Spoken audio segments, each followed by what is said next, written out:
Salam berjumpa kembali Bapak Ibu, saudara-saudariku yang terkasih, teman-teman sekalian.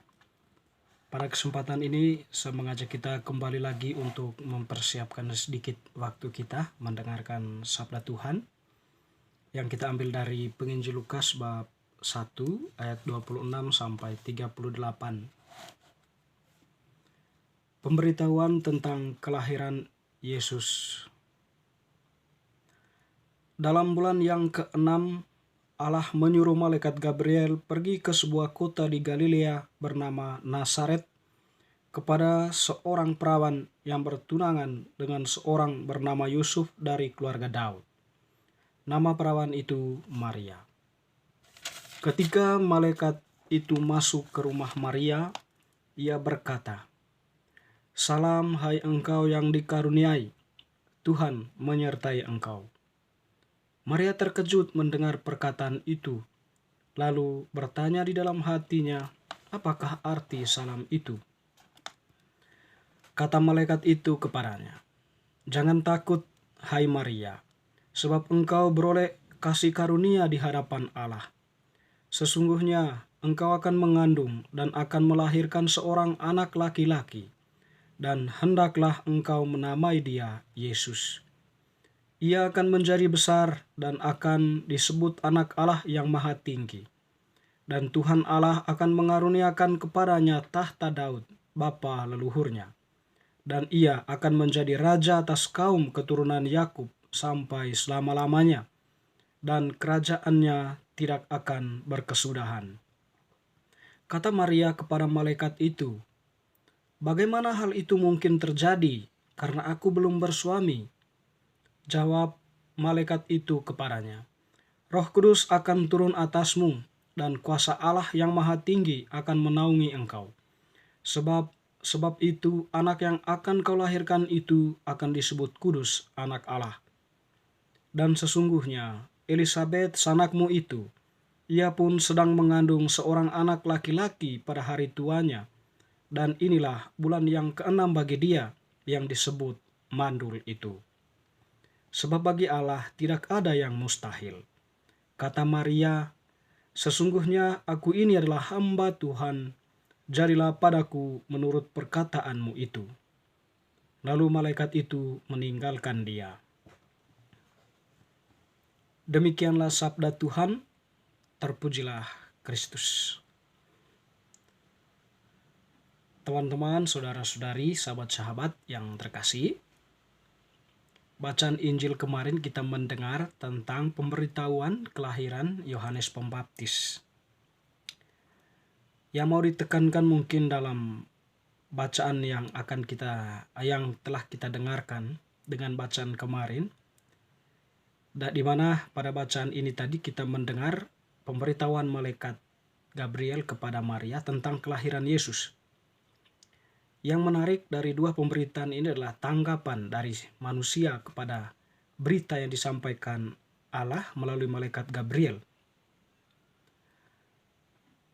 Sakaria itu kurang percaya ketika malaikat Gabriel menyampaikan bahwa istrinya akan mengandung. Tentu ketidakpercayaan kurangnya percaya dari Sakaria bertolak dari keberadaan istrinya yang sudah tua, dan juga tentu dirinya bagaimana mungkin orang sudah lanjut usianya bisa mempunyai anak.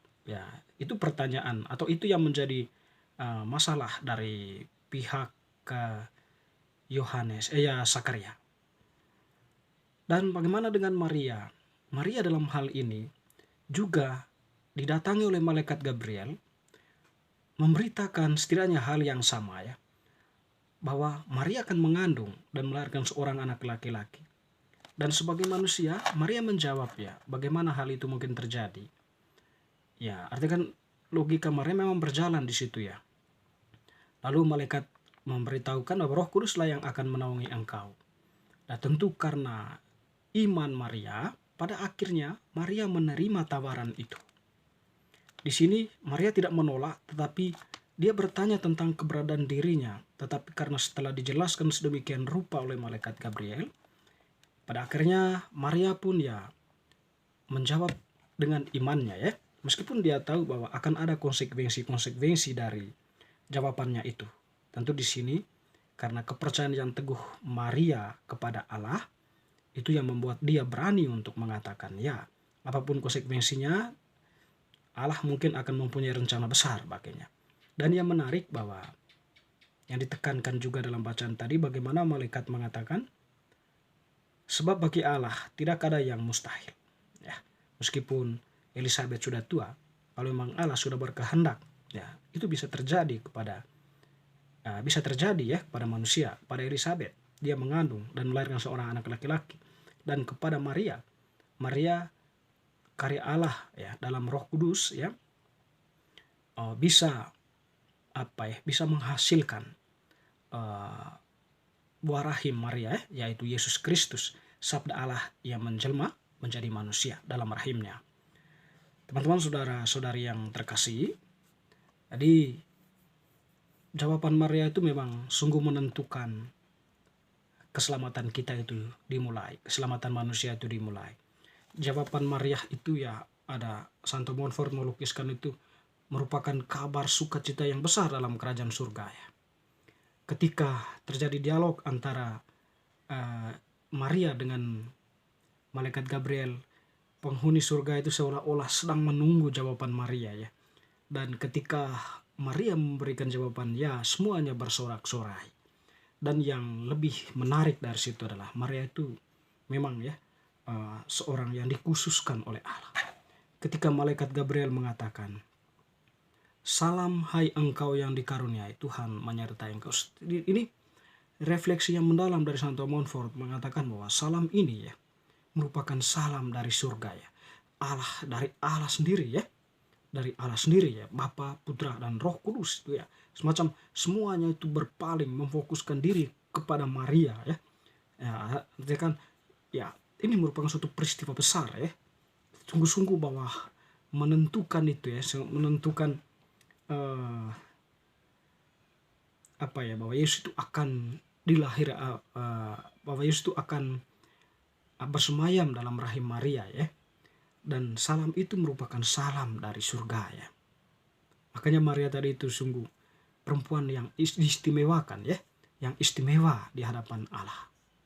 Ya, tentu ya ketika malaikat Gabriel itu datang ya mewakili Allah ya, menyampaikan itu kepada manusia, kepada Maria.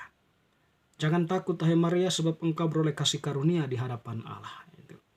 Di Maria itu ya memperoleh kasih karunia di hadapan Allah. Allah sudah menentukan dia untuk mengandung dan melahirkan sang sabda itu ya, yang memang sudah dalam rencana Allah sendiri ya, dalam karya Allah yang mau menyelamatkan manusia dan menentukan keselamatan kita sebagai manusia ya. Jawaban Maria itu adalah awal keselamatan kita ya, seperti yang kita katakan tadi sebelumnya. Sebab dari jawabannya itu Maria membuka rahimnya ya, Roh Kudus pun berkenan untuk masuk di dalamnya dan proses pembuahan pun bisa terjadi di sana. Dan kelahiran Yesus tentunya perkembangan Yesus sebagai manusia biasa dan pada akhirnya ajaran-ajarannya, pengorbanannya, semuanya itu adalah jalan bagi Yesus membawa manusia kembali kepada hakikatnya, kembali kepada keselamatan Allah ya. Teman-teman, saudara-saudari yang terkasih, pada masa Advent ini memang momen saatnya kita untuk merenung ya, bahwa Allah itu mempunyai rencana besar ya untuk menyelamatkan kita. Dan makna dari Natal itu sendiri nanti yang akan kita rayakan, di mana kita harus mengasihi Allah yang juga mengasihi kita. Ya tentu ya kita mengasihi Dia lewat sesama kita ya. Yesus mengatakan ketika berbicara tentang domba dan kambing ya, Dia mengidentikan domba itu ditempatkan di sebelah kanan orang-orang yang mengasihi, yang menderita, sehingga berkenan untuk masuk ke dalam perjamuan Tuhan.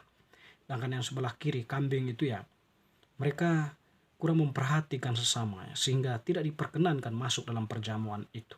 Artinya di sini bahwa bentuk kasih kita kepada Allah harus menyata di dalam kasih kita kepada sesama manusia. Ya sekiranya itulah yang menjadi poin penting ya dari perayaan Natal, Allah yang mengasihi kita ya, yang sungguh-sungguh mengasihi kita. Dan momen Advent ini menjadi momen penting bagi kita untuk merenungkan itu secara lebih dalam. Semoga bacaan hari ini semakin meneguhkan iman kita. Amin.